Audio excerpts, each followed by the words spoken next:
Kali ini kita akan membahas game gacha, sistem monetisasi yang sering dipakai pada game mobile yang free to play.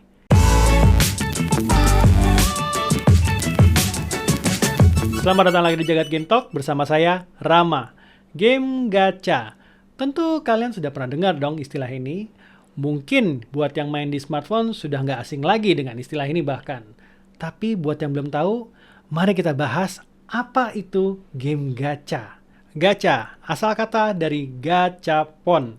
Kata ini berasal dari bahasa Jepang yang berarti gacha dan pon, di mana dua kalimat ini adalah bunyi dari mesin gachapon. Mesin gachapon kurang lebihnya seperti vending machine atau mesin penjual otomatis, tapi yang dijual bukan makanan ataupun minuman. Dalam mesin otomatis ini terdapat kapsul-kapsul kecil berisikan mainan, gantungan kunci, atau macam-macam merchandise kecil lainnya. Yang setiap pembeliannya kita akan memasukkan koin dan memutar mesin untuk mendapatkan satu mainan secara acak, yang isinya tentu saja sesuai dengan apa yang tertera pada mesin tersebut. Lalu bunyi gacha dan ponnya dari mana? Lihat nih.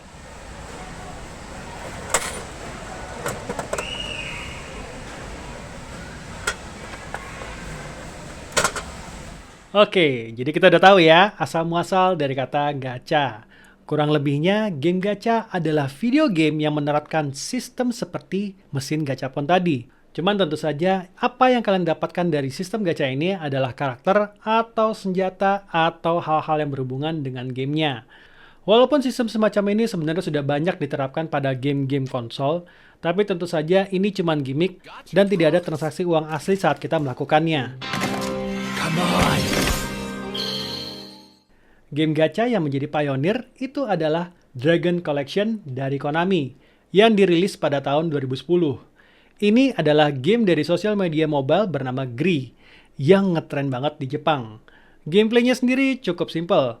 Kita hanya mengadu kartu bergambar monster milik kita dengan kartu lawan. Kartu mana yang paling kuat, dia yang akan menang. Walaupun simple, tapi dengan sistem gacanya, di mana kita bisa mendapatkan kartu dengan monster yang lebih kuat, ini menjadi game yang sukses besar di masanya. Kesuksesan Dragon Collection ini tentu diikuti oleh banyak developer dan publisher game lainnya. Dan dari sini game gacha semakin berkembang dan semakin menarik minat para player. Dan bahkan variasi genre untuk game gacha itu benar-benar tanpa batas. Mau game rhythm? Ada. RPG? Tentu ada. Pinball? Apalagi? Ada. Dan genre yang lagi naik daun dan akan diikuti oleh perusahaan-perusahaan game lain, yaitu RPG Open World. Lalu apakah gameplay saja sudah bisa menjadi daya tarik agar player mau memainkan game gacha? Mengingat banyaknya persaingan dan gameplay yang mirip-mirip pun banyak. Well, ada faktor lain dari game gacha yang membuatnya menjadi menarik. Art style yang diadopsi oleh sebuah game itu bisa menjadi ketertarikan sendiri. Desain karakter bisa menjadi ketertarikan sendiri juga. Dan ada lagi voice actor. Yes, voice actor dari sebuah game gacha bisa menjadi daya tarik. Sebagai contoh, kita bisa melihat Genshin Impact, di mana lakunya karakter bernama Hu Tao. Salah satunya karena voice actor berbahasa Jepangnya adalah voice actor ternama bernama Rie Takahashi.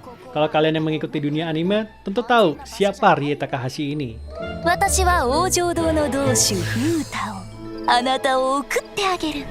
Bahkan penggunaan orang terkenal sebagai daya tarik nggak terbatas dari voice actor saja. Pada Final Fantasy Brave Exvius misalnya, Ariana Grande dan Katy Perry pernah menjadi salah satu karakter di game tersebut. Tentu saja karakter-karakter ini bisa kalian dapatkan dengan menggacha mereka menggunakan currency in-game yang kalian dapat dengan menyelesaikan quest atau ya memakai transaksi uang asli. Dan inilah yang membuat game gacha menjadi sangat menguntungkan untuk publisher dan developer game. Seperti mesin otomatis gachapon, di mana setiap mesin mempunyai isi mainan yang berbeda-beda, begitupun juga game gacha. Ini disebut dengan banner. Dalam banner game gacha, kita bisa melihat list karakter ataupun benda yang bisa kita dapatkan.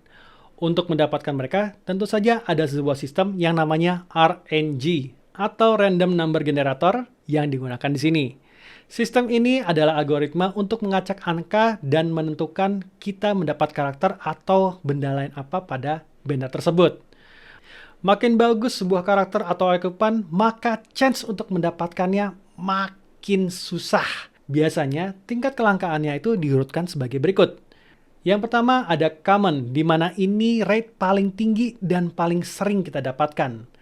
Lalu ada uncommon, rate-nya lebih rendah, tapi kualitas karakter atau itemnya lebih bagus. Naik lagi ada rare, yang rate-nya lebih rendah lagi, tapi biasanya apa yang kalian dapatkan jauh lebih bagus daripada common ataupun uncommon. Lalu ada super rare atau epic. Tentu saja rate-nya jauh lebih rendah lagi, tapi item atau karakter yang kita dapatkan jauh lebih kuat. Dan paling tingginya biasanya ada super super rare atau SSR atau legendary. Biasanya tingkat kelangkaan ini paling rendah, tapi item yang kalian dapatkan atau karakter yang kalian dapatkan biasanya paling kuat juga. Tapi nggak jarang juga ada game yang mempunyai tingkat kelangkaan lebih tinggi daripada SSR. Biasanya ada SSSR, jadi super super rare, atau bahkan ultra rare. Ada pula game yang menggunakan sistem bintang untuk menandai kelangkaannya. Jadi makin tinggi bintangnya, makin langka karakternya, makin kuat karakternya. Hal yang perlu kalian ketahui, beberapa karakter dengan kelangkaan tinggi juga biasanya dikeluarkan dalam banner limited atau banner terbatas. Ini berarti karakter tersebut bisa kalian dapatkan ketika dia masuk dalam list gacha sebuah banner. Yang berarti karakter ini hanya bisa didapatkan dalam waktu-waktu tertentu saja. Bahkan, nggak jarang sebuah game itu mengeluarkan yang namanya one time only banner. Ya, sesuai namanya, berarti karakter dengan kelangkaan tertinggi pada banner ini hanya bisa didapatkan satu kali dalam satu momen saja. Ini membuat game gacha jadi terasa seperti judi. Nggak jarang player bisa mengeluarkan banyak uang hanya untuk mendapatkan karakter yang mereka mau. Tidak sedikit pula player yang merasa game gacha adalah scam. Dengan rate yang kecil, tapi gameplay yang makin lama makin susah. Seakan-akan memaksa player untuk bisa mendapatkan karakter yang paling kuat untuk menyelesaikan game tersebut. Ini bahkan pernah menjadi kasus sebuah game gacha di mana para playernya merasa sulit untuk mendapatkan satu karakter, padahal sudah melakukan tarikan gacha ratusan kali. Oleh karena itu, banyak peraturan pemerintah di Jepang, Cina, Uni Eropa, dan Inggris, dan lain-lain yang menuntut para pembuat game gacha harus menyertakan persentase kemenangan juga. Hal ini juga yang akhirnya menciptakan sistem yang namanya PT, di mana rate untuk mendapatkan karakter akan semakin tinggi ketika semakin banyak kalian melakukan gacha. Sebagai contoh, dalam Genshin Impact, untuk mendapatkan karakter bintang 5 dalam sebuah banner, itu harus melakukan 90 kali gacha. Jadi semakin mendekati gacha ke 90, maka rate untuk mendapatkan karakter bintang 5 semakin tinggi. Dan seapes-apesnya, pada gacha ke 90, kalian pasti akan mendapatkan karakter bintang 5. Dengan sistem seperti ini, jangan heran kalau game gacha itu selalu free to play atau gratis untuk dimainkan.